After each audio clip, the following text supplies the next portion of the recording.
Labas vakaras, jūsų ekranuose laida Prie baro ir aš jos vedėja Paulina Bautiriūtė. Šiandien prie baro sėdime kartu su Neringa Pangonyte Novikiene. Jos dėka net kelių šimtų lietuvaičių rankdarbiai keliauja po visą pasaulį. Nes Neringa yra tas žmogus, kuris tiesiog nori daugiau. Labas, Neringa. Labas, Paulina. Ar teisingai tave pristačiau, kad esi tas žmogus, kuris tiesiog nori daugiau? Aš manau, kad šie du žodžiai geriausiai mane apibūdintų šiuo metu. Tai papasakok, ką tu dabar veiki ir ką veiki ir tiesiog kuo užsiimi. Tai viską supasakoti tikriausiai neužtektų šios laidos, nes esu tas žmogus toks labai dinamiškas, mėgstantis pokyčius ir keisti veiklas. Ir norintis daug. Norintis labai daug, ne tiek, kad ten finansiškai, materialiai, bet vidumi, savirealizacija ir panašiai. Tai šiuo metu gyvenu Marijampolėje, turiu savo ofisą prie pat namų ir mano ofisas yra labai spalvingas, jame labai daug siūlų, rankdarbių, fotografijos studija ir mano ofisas, pats jau tas darbinis. Ir ten aš tiek užsiimu savo rankdarbės, tiek daugiau netgi laiko skiriu mokymui kitų. Tai daugiausia online, bet būna, kad ir atvažiuoja gyvai merginos moterys iš visos Lietuvos pas mane, tam, kad išmoktų, kaip parduoti savo darbus internete užsienyje. Siūlai, rankdarbiai, kaip čia viskas taip susiję, ką tu su tais siūlais veiki toje studijoje? Ar tu juos fotografuoji, ar ką darai? Taip, tai visų pirma, aš pati turiu savo parduotuvės internetinės, kuriuose pardavinėju siūlus ir savo rankdarbius, bet čia gal tokia mažesnė mano darbo dalis šiuo metu, tai daugiau gal netgi tokį kaip ir pavyzdį pateikiu kitiems, nors iš to viskas išsirutuliojo, kas vyksta ir toliau. Tai tiesiog gal didžiai dalimi tai yra labiau mano hobis, nors žinoma jis ir neša ir pajamas į šeimos biudžetą, o visa kita tai yra seminarai, mokymai, filmavimai. Tai, ką mes čia šiandieną darom, taip pat ir laidą vedu radijoje, tai tiesiog tos dinamikos, to buvimo žmonėse labai daug. Neringa, o mokymai, seminarai apie ką tu konsultuoji žmonės? Tai praeitą savaitgalį buvau tokiam vakarėlį ir beveik visi nepažįstami žmonės buvo ir iš šonų sėdėjo dvi merginos ir taip sako, čia mes tikriausiai visi labai skirtingų profesijų ir taip, ką tu veiki, kaip čia prie baro, ką veiki. Ir sakau, mano eilė atėjo, aš sakau, o aš vedu mokymus. Ir jos sako, o kokius mokymus? Sakau, Etsy internetinės prekybos platformas. Ir jos taip viena iš pusės žiūri mane, iš kitos pusės. Ir abi vienu metu, ką? Tai tiesiog man atrodo, kad viskas savaime suprantama, nes kai savo veikloje verdė, tai visada atrodo, kad jau čia viskas aišku ir visi turi žinoti ir tiesiog, kaip tu gali nežinot. Bet pasirodo, yra daug žmonių nežinančių, kad tokia apskritai platforma yra Etsy. Ir joje visame pasaulyje žmonės prekiauja tiek savo rankdarbiais, tiek priemonėmis rankdarbiams, vintažais, dideli netgi brandai turi ant savo parduotuvės. Tai iš esmės, ką žmonės kuria, ką daro, netgi skaitmeniniais produktais, kaip pavyzdžiui, ten grafikos dizaineriai prekiauja savo fotografijais, savo dizainais, įvairiais ten planuokliais, netgi knygomis ir panašiai. Tai milžiniška prekybos platforma ir tam, kad joje prekiauti, tai reikia, žinoti kaip, ar ne, arba tiesiog pradėti pačiam mokintis. Tai Lietuvoje tikrai yra daug lietuvaičių, būtent kurie per tą platformą ir prekiauja. Tai mano darbas, misija yra mokyti juos, kaip susikurti ten parduotuvę, kaip augti, kas tai yra tas SEO, kokios nuotraukos turi būti, kokias ten pardavimų strategijas taikyti, tiesiog kaip užaugti, turint omeny pardavimais, ar ne, kad sėkmingai žmonės prekiautų. Tai mano mokymai, seminarai būtent apie tai ir yra, tavo čia nišinė tematika. Ar teisingai supratau, kad tavo pačios pradžia buvo irgi nuo prekybos Etsy savo rankdarbiais ar kuo kitu? Papasakok apie savo pradžią ir kaip visa tai išsirutuliojo ir kiek jau tu dešimtmetį berods tame? 11 metų berods bus dabar jau tuoj ir, prasidėjo tai kaip ir daugumos tikriausiai ta pradžia būna, kad tikrai neplanavau kažkokio verslo daryti didelio, o tuo labiau mokymų vesti tikrai neplanavau ir tuo metu gyvenau Anglijoje.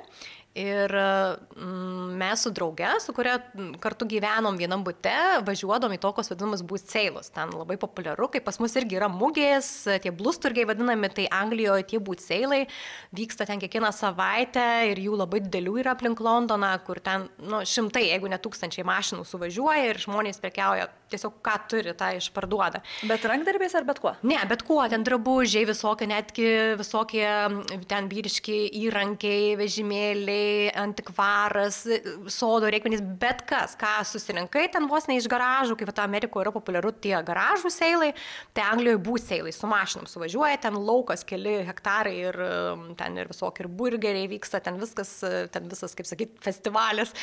Tai mes labai mėgdavom šituos turgus. Ir tiesiog eini ir rankai ir mane kažkaip labai patraukdavo visokie seni daikčiukai papuošalai, visokie karauliukai, akinių rėmeliai, dėžutės, ten kažkokios tašytės, mažytės ir aš kažką tokio įdomaus rasdavau. Ten už centus nusipirkdavo ir tada keldavo į Etsy. Ir Etsy tuo metu buvo labai stipri platforma vintaže, senienuose ir rankdarbiuose. Dabar jau jinai išaugo labai plačiai, tokia jau didesnė platforma pasidarė, o tuo metu taip tokia labai nišinė buvo. Ir mes ir draugė mano tada ten prekiavo ir tiesiog, taip, vieną įkeliu daiktą parduodu, kitą parduodu, pavyzdžiui, perku už 50 centų angliško, parduodu už 20 svarų. Neringa, noriu pasitikslinti, mes pradėjom nuo to, kad rankdarbius galima pardavinėti Etsy, bet dabar suprantu, kad ne tik rankdarbius. Tai vintažas, naujų daiktų negalima, pavyzdžiui, perparduoti, ar ne? Perparduoti turime naujų daiktų, kai nuperki ir parduodi, bet vintažą galim. Tai va, ir tada aš po to pradėjau laukti sūnaus ir kaip dažna lietuvaitė besilaukianti pradeda megzti, arba atsimena, kad moka megzti, arba nerti. Tai ir man tai buvo, ir tuo metu ir ta draugė pradėjo lauktis po mėnesio, mes kartu tokios 2 nėštukės, tai mes ten nerėm, mesgėm visokius pledukus ir kėlėm vėlgi tą patį Etsy. Tiesiog kaip mokėjom, taip darėm. Vieną nupirka, kitą nupirka ir kažkaip taip tokios, žinai, kaip būna kišenpinigiai papildomos pajamos. Ne, tikrai ne, mes ten nesiekim kažkaip augti, tiesiog toks smagumas buvo tą daryti. O po to jau vėliau, kai aš grįžau į Lietuvą su sūnum čia į Vilkaviškį pas tėvus, tai tada aš rimčiau pradėjau mąstyti, kad aš galiu su tuo užsidirbti ir tada jau pradėjau ir siūlais prekiauti. Tai tiesiog pati tokius variantus gaminti, įvairius spalvotus, rutuliukus suku iš plonyčių spalvotų siūlų, susuku savo variantus, savo spalvas. Ir dabar 10 metų prabėgus, jau galima sakyti, siūlų, tai gal 8 metai, tai visgi mano pagrindiniu produktu tapo ne vintažas, ne rankdarbiai, išbandžiau tą, aną, 3, 5, o siūlai taip ir liko, užsikabino ir aš dabar tiesiog siūlų parduotuvę labiau vystau negu pačių rankdarbių. Klausau tavęs ir man kaip nepažįstančiai siūlų, apskritai skamba labai keistai, gaminau siūlus. Taip, kaip tai įmanoma? Tai iš tikrųjų aš turiu ten tokią anglišką platformą, profiliuką ir kai sakau žodį gaminu, make, tai būna žmonės kartais kabinėjasi, kad tu čia nieko negamini, tu čia tik tai suki, persuki, bet gamybos procesas, pripažinkim, turi daug labai skirtingų vardų, pavadinimų ir gamyba tai nėra tiesiog gamyba. Gamyba apima kepimas, virimas, kirpimas, siuvimas, ar ne, labai daug žodžių, tai mano yra sukimas, galima sakyti. Tai tiesiog, kažkaip tos spalvos visada mane traukia, nes man nuobodu vienoj kažkokioj spalvoje būti, arba ten, kaip žmonės sako, stilių išsirenka ir ten vis laik vaikšto, ten, ar juodi, ar ten kokie. Aš visokia noriu būti. Tai tie siūlai gal dabar man leidžia tą laisvę turėti spalvų savo gyvenime, savo pasaulyje ir aš mėgstu ryškias spalvas ir mano klientės renkasi tos, kurios nori ne kažkokiu ten natūralaus mėlio ar švelnių spalvų, o tų, kurios nori ryškių, dinamikos. Tai, pavyzdžiui, mano siūlų rinkinukai būna ten visos įmanomos tikriausiai pasaulio spalvos sudėtos į tuos rutuliukus. Tai tiesiog paimu skirtingas siūlų, gijas ir susuku į vieną, storesnį. Ir tame storesnėme gaunasi ten visas margumynas. Neringa pradėjo nuo siūlų. Taip. Ir šiandien dienai tai yra tavo pelninga veikla, kurią užsiėmi ir ar dar turi kažkokius kitus darbus derinti su tuo, ar tu iš to pragyveni? Tai siūlai parduotuvė, seminarai, kursai, viskas. Va čia yra mano realiai pragyvenimo veiklos, o jau radijas laida jau atskirai irgi, ar ne? Tai galima sakyti taip, jeigu dabar siūlų vien tik paimčiau parduotuvėlės, tai išimtų tas pajamas. Tai nežinau, ar tiksliai pragyvenčiau, bet tai ir mano laiko užima realiai kokį 10% arba 20% mano laiko. Jeigu daryčiau 100%, tai, manau, visai neblogai būtų. Bet vėlgi, aš tas žmogus, kur negaliu daryti vieno dalyko, tiesiog veikti, kitos veiklos negaliu.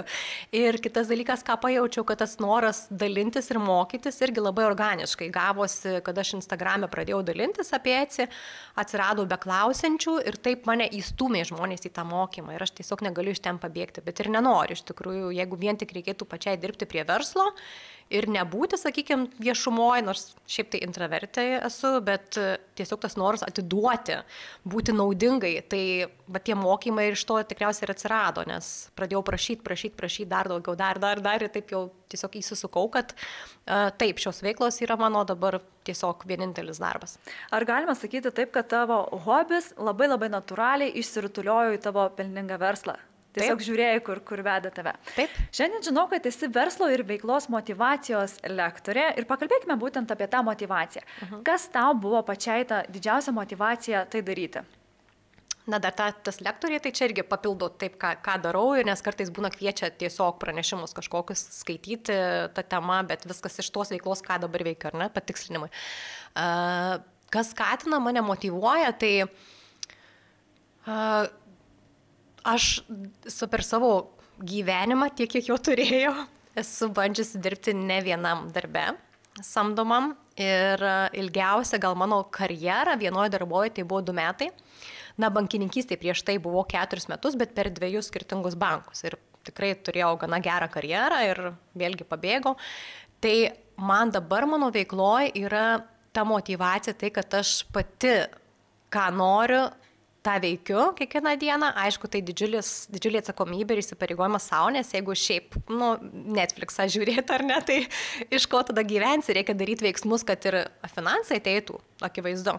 Bet aš pati galiu kontroliuoti ir va dabar neseniai irgi visai pagalvojau, aš ruošiuosi dažniausiai į darbą savo, ar ne, aš vadinu savo darbą, savo ofisą, savo veiklą apie 9 valandą aš išeinu. Prieš 9 būna išeinu ir galvoju,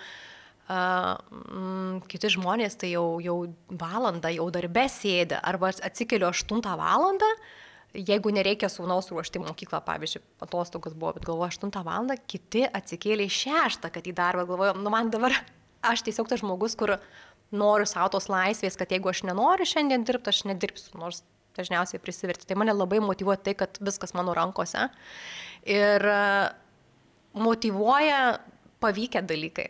Automatiškai, ar ne, kad kažkokios būna nesėkmių, kažkas nepavyko, tai gal tas toksai spyris savo būna, bet kai pavyksta, kai pavyzdžiui kažką ten paleidžiu kažkokį video, ar kursus, mokymus, ar pravedu konsultaciją ir pas mane po to grįžta žmonės ir sako, žiūrėk, aš ten padariau pagal tavo 3 pamokas ir man 2 pardavimai įkrito, nesitikėjau, kad taip greitai, ar ne, ar ten susitvarkys, tai aš visą vidų užverdu, užsidegu ir man didžiulis džiaugsmas, aišku, čia tokia, savimeilė tikriausiai yra, bet mane tie dalykai motyvuoja, vadinasi, jeigu paleidau kažkokį video ir krūva komentarų arba asmeninių žinučių, kad ačiū, man šito labai reikėjo ir ten susitvarkiau, padėjo, tai aš galvoju, aha, kokį sekantį tada daryti, ar ne? Iš to, vadinasi, šitas buvo fainas, reikia, pat pirmąjį vlogą paleidau, krūva atsiliepimų, peržiūriu daugiausiai, jau reikia antrą daryti, ar ne? Tai tas mane uždega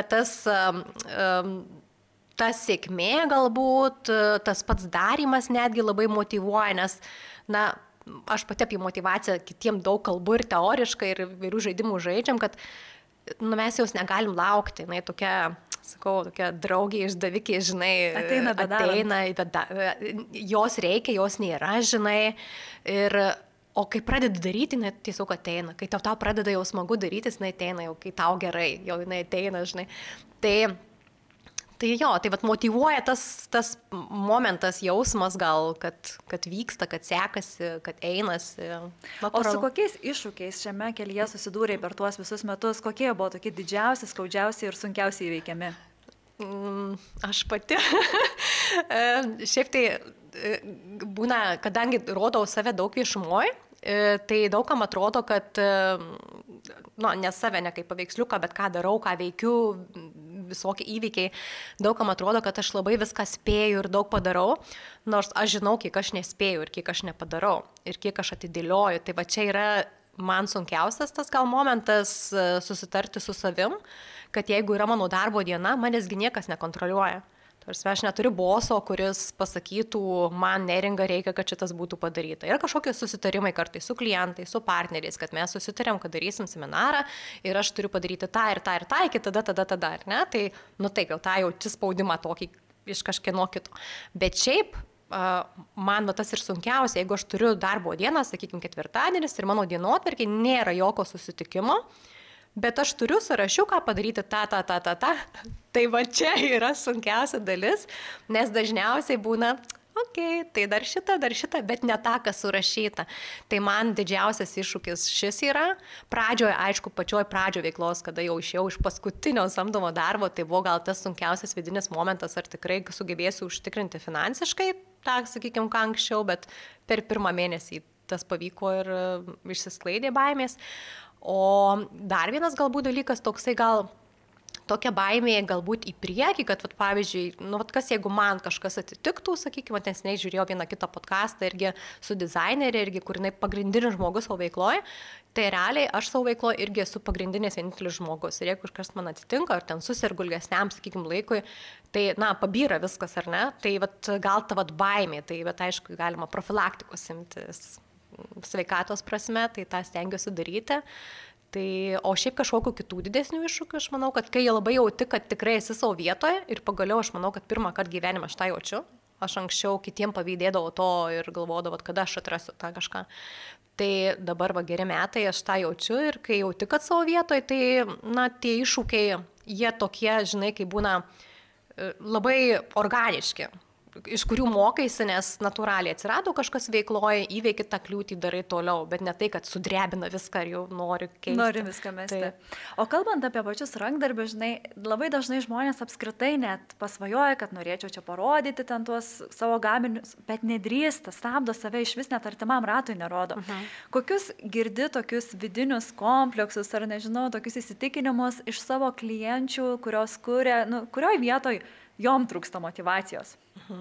Ta, kad parodyti, tai gal žmonės, sakykime, ar socialinėje erdvėje, ar kažkur tai parodo, bet ko labiausiai tai bijo ar nemoka tai įkainoti savo produkto, nes galvoja, kad rankų darbas ir, sakykime, ten suskaičiavus priemonės ir valandas, realiai turėtų būti kaina tokia ir sako, tai kas pirks už tokią kainą? Tiesiog atrodo, kad nepirks, ar ne? Tada nuvertina, labai numuša kainą, kur tikrai tada, sakykime, labai negerai tiems, kurie tikrai sąžiningai kainoja, ar ne? Sakykime, vienas panašų parduoda už 50 eurų, kitas už 200 eurų. Pagal darbo valandas tikrai turėtų būti 200 eurų, ar ne, arba daugiau. Ar lietuvės yra linkusios save nuvertinti? Labai. Tai čia, manau, irgi toksai būna jau tokios piktosios mokytojos momentas, kada, sakau, negalima. Normaliai susidėliojat, skaičiuokliais padarytos, įsivertinat savo darbą, nes, tai kam tada dirbti, jeigu tu dirbsi savaitę laiko, o parduosi už 50 eurų? Nesąmonė, ar ne? Tai jau bent minimaliai įsivertinti.